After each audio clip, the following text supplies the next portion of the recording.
Hi, I'm Tinny from Mini Bull Design, and today it's in the 50s and raining, pretty much dead calm. We've got a fire going in the stove in the house to warm it up.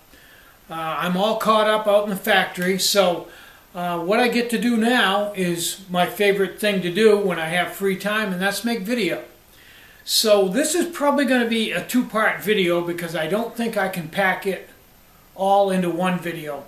With my bandwidth, uploading videos that are much more than 5 minutes long doesn't work that well. Quite often I'll get it just won't upload. I don't know, YouTube and I kind of had a battle over that for years, but I try to keep them under 5 minutes. Sometimes they go to 8, and I've just burned a minute here just talking about that. Anyway, today I want to talk about an odd subject about people, and maybe through these two videos I can make you understand, or help you understand, why I view people probably different than you do. Okay, first off, I'd like to start right off with my childhood, which is a very, very complicated and comical thing, so I'll condense it.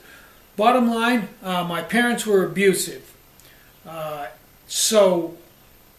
When you have abusive parents, it gives you a whole different outlook on everybody else. I kind of had to watch my parents because there was certain body English and certain facial expressions when I knew they were going to be abusive. So I studied them all the time, and when I saw those body language and facial expressions, I made myself scarce.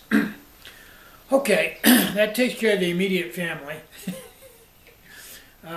There were 3 families that lived fairly close to me that I used to hang out with, which was probably a bad idea.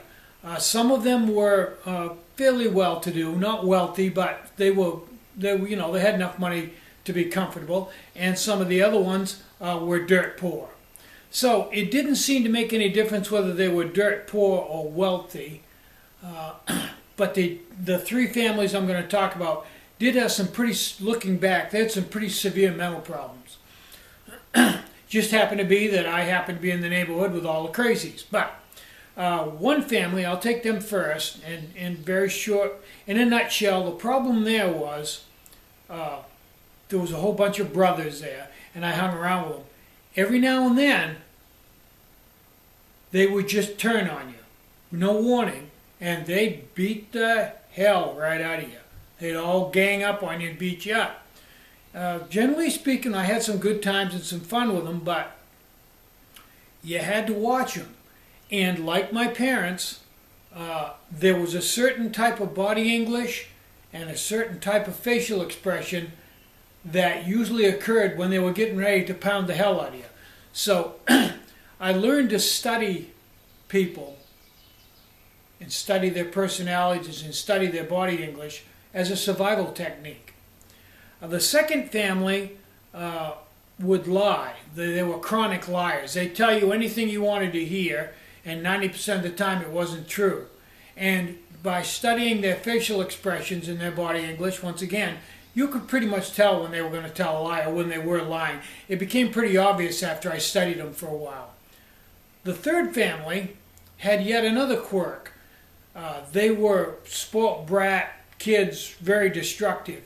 And they would go and do things. They'd like burn something down or shoot all the windows out of somebody's house or kill something.